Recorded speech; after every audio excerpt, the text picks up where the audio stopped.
جو مولا کے نام کے ساتھ لفظ عسکری لگا ہوا ہے اس کا کیا مطلب ہے اور یہ حضرت کے نام کے ساتھ کیوں استعمال ہوتا ہے؟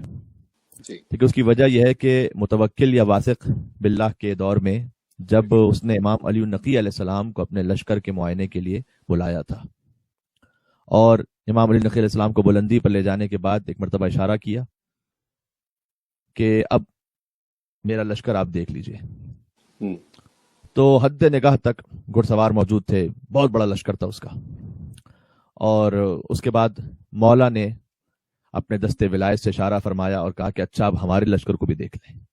سبحان اللہ سبحان اللہ۔ اور اس نے جو سر اٹھا کر دیکھا تو ساری فضا میں زمین سے آسمان تک فوج ہی فوج نظر آئی۔ سبحان اللہ۔ عسکر کا مطلب ہوتا ہے لشکر۔ واہ۔ چونکہ حضرت نے اپنے عسکر کا مشاہدہ کرایا تھا اور آپ کا لشکر زمین سے آسمان تک پھیلا ہوا تھا، اس لیے آپ کو عسکری کہا جانے لگا۔ سبحان اللہ سبحان اللہ۔ عظمت امام حسن عسکری علیہ السلام صلوات اللہم صلی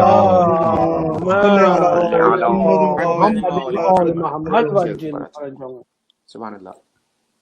جیسے کہ ہم نے بیان کیا، بعض علماء نے اسے امام علی النقی علیہ السلام کے واقعے کے طور پر لکھا ہے، اور اس وقت سے چاہے امام علی النقی علیہ السلام کا واقعہ ہے، امام حسن عسکری علیہ السلام کا، بہرحال دونوں کا مشترک لقب ہو گیا عسکریین۔ آج بھی سامرہ میں تشریف لے جائیے تو دونوں معصومین کو ملا کر عسکریین کے نام سے یاد کیا جاتا ہے۔ سبحان اللہ۔ اور یہ اس بات کی علامت ہے کہ امام علی النقی بھی عسکری ہیں اور امام ابو محمد حسن ابن علی بھی عسکری ہیں۔ سبحان اللہ سبحان اللہ۔ بے شک ان کے پاس بھی وہی آسمانی طاقت اور فضائی لشکر ہے اور ان کے پاس بھی وہی اختیار و قوت ہے۔ سبحان اللہ۔ لیکن جب دونوں معصومین میں فقط ایک عسکری کے لقب کی باری آئی تو صرف امام حسن عسکری کو اس لقب سے یاد کیا گیا، بے شک، اور آپ ہی کی شہرت عسکری کے نام سے ہوئی۔ ایک لفظ یہاں کہنے کا جی چاہتا ہے، وقت بہت محدود ہے، لیکن یہ بات عرض کر دوں کہ شاید مصلحت الہی یہ رہی ہو کہ آپ ہی کا نام عسکری کے لقب سے مشہور ہو، تاکہ دنیا دیکھ لے کہ تاریخ عصمت میں دو حسن گزرے ہیں۔ غور فرمائیے گا، بسم اللہ۔ ایک امام حسن مجتبیٰ علیہ السلام اور دوسرے امام حسن عسکری علیہ السلام۔ سبحان اللہ۔ ان کے علاوہ جتنے ائمہ ہیں وہ یا محمد ہیں یا علی ہیں یا جعفر ہیں، اور آقا ابا عبداللہ الحسین، حسین فقط ایک ہے۔ سبحان اللہ سبحان اللہ۔ بے شک۔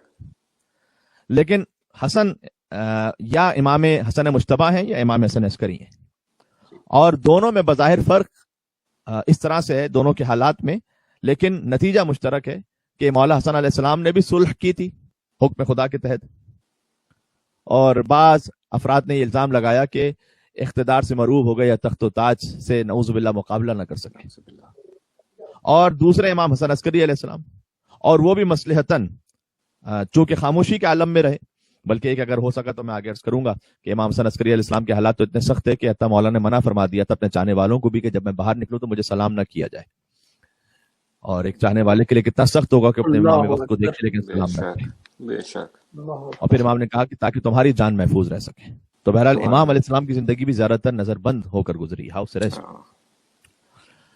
تو غور فرمائیے گا کہ یہ پہلے حسن نے بھی صلح کی تھی اور آخری حسن، ان کے حالات بھی اس طریقے سے رہے، لیکن دنیا پر یہ واضح ہو جائے کہ اب جب حسن عسکری کے بعد ان کے لال پردہ غیبت سے تشریف لائیں گے تو حسن عسکری کا لال ظلم کا تختہ الٹ کر عدل و انصاف کا راج قائم کر دے گا، بے شک۔ اور تب دنیا کو اندازہ ہوگا کہ اب جو غور کیجیے گا جو بات کرنے لگا ہوں، الہی انقلاب سے پہلے ایک حسن کو خاموش رہنا پڑتا ہے۔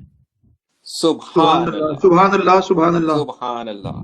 کل حسن مجتبیٰ خاموش تھے تو کربلا کا انقلاب سامنے آ گیا، اور آج حسن عسکری خاموش رہے تو یہ علامت ہے کہ ایک عظیم انقلاب آنے والا ہے، سبحان سبحان اللہ۔ جس میں کربلا کا انتقام بھی ہو جائے گا اور ظلم کے نظام کی دھنجیاں بھی اڑ جائیں گی۔ تب دنیا کو اندازہ ہوگا کہ حسن کا سکوت کتنا قیامت خیز ہوتا ہے۔ سبحان اللہ سبحان اللہ سبحان اللہ سبحان اللہ۔ بات واضح ہو رہی ہے، اور اس سکوت کے پیچھے کتنا بڑا انقلاب مثمر ہوتا ہے۔